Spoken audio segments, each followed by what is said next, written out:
Hey everybody, welcome back to another episode of Kavinsky's Tutorials. So, first spoken walkthrough I've done in a while today.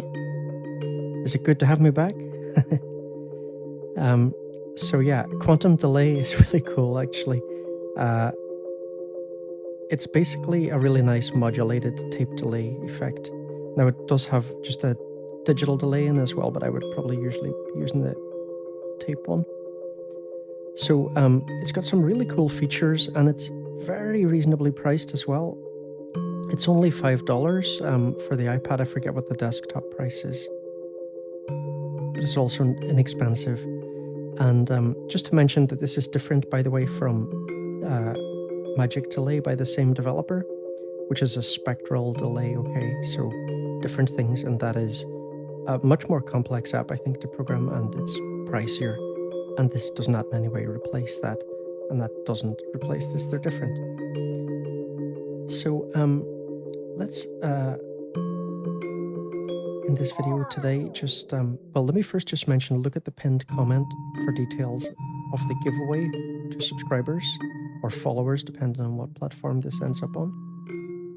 The giveaway will be spread across YouTube, Insta, and Twitter.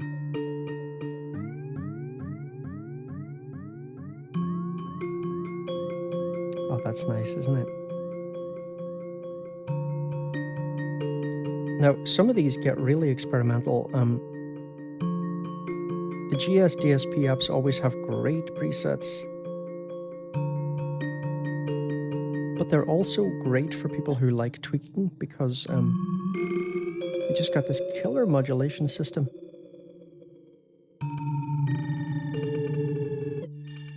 This one's pretty radical.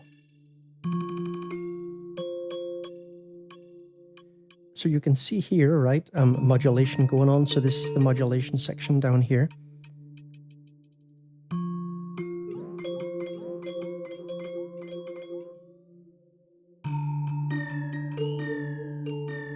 That sounds so great, right? So I'm just pressing pause there for a minute. So yeah, now I'm just going to try and walk you through as quickly as possible, kind of like 90% of what you need to know to use this app. So I'm not going to go into all the ins and outs of the modulation system because it's just, there's far too much going on.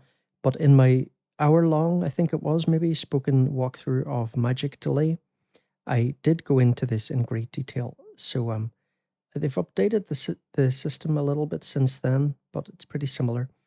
Also, by the way, in case you're not aware, they have a free plugin, also app for iPad and desktop, whatever.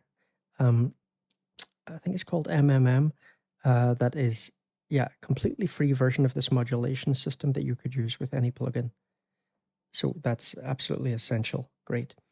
So let's just look at a few things here. So one thing is it's got this great randomization system. So you have your choice of, mild, medium, or strong randomization. And then here, you click on this, and then this opens up this thing where you can basically select and deselect which things will be able to be randomized. So that's brilliant. This is where you switch between the, tape delay or just like a normal modern style delay. And then on 3 parts of the interface here, you'll see these little controls that allow you to switch between stereo and dual mono. Okay, so when you switch to dual mono, like I'm doing now, then you will see that more knobs appear. Basically, the number of knobs will double because you now have separate left and right controls, right? And also notice here that we've got the, here you put your delay time and it can be either synced. Okay, and when it's synced, by the way, you get, things like tuplets and triplets and stuff. It's really nice because so many apps don't put those things in, and they're really useful. And then here you've got fine control, so you can just change the speed a little bit, slow it up, slow it down, speed it up. So you can see that goes just up and down 20 milliseconds, so it's not a lot. And you can see that as being modulated here. It's moving around. We'll look at the modulation in a minute. Another thing then, in the middle, we've got the filter section, 3 filters, low pass, high pass, band pass, frequency. Here you control the slope. And we switch over here. Okay, here we got the Q. And again, right, either dual mono or stereo. And then over here, this is the feedback section. And again, right, same controls. And it can do a kind of ping pong thing, right? Cross feeding from left to right and so on. Here, over feedback, okay, turn this on to allow feedback values above 100%. And then here you can just use this to quickly turn off the feedback if it's getting out of control, because when you put this on, it can get seriously out of control. So that's really useful. Panning control here, you can like lock the value of the dry wet knob so that when you go through presets, it will stay where you want it. And then down here, the modulation section, so you can, just access certain controls like turn the whole thing on and off here. Here is where you choose your modulation source. And when you do that, okay, the knobs and everything here will change depending on what you've chosen. Let me show you an example.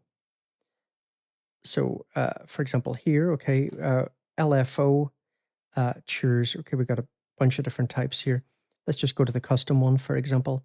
So now it opens up like this, and we have this thing here. So if we had chosen just like a sine wave or whatever, we wouldn't have that, right?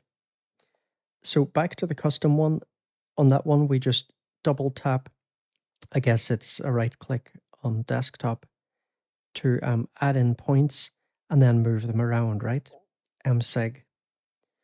So this is great. It's really, really great. And, it responds very nicely to my touches here. Sometimes things like this can be a bit fiddly. So notice also, if you press on a point, you're moving the point. If you press on a line, you're moving it around, in this case, up and down like that. Right? It's really beautiful. And so again, you've got a whole bunch of different types here. So for example, you also have things like envelope follower. Well, actually, not even just, it can be an amplitude follower, pitch, envelope follower, whatever, all kinds of things here. So yeah, watch my magic delay video if you want to understand this in more detail. It's going to be a short video. So yeah, that gives you a main overview. So now let's just listen and go through a few presets.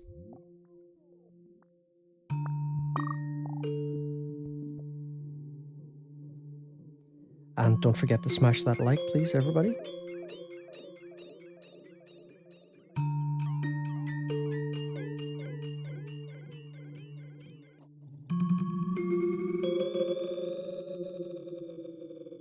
Beautiful sound quality, huh? I don't think I mentioned this part yet. This is not my first take on this video, so sometimes it's hard for me to remember what I've actually included in this take and what I haven't. But yeah, look, input routing.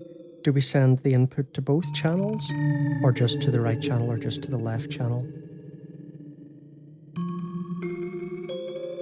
If you're wearing headphones especially, or you have speakers positioned well, you'll hear that very clearly.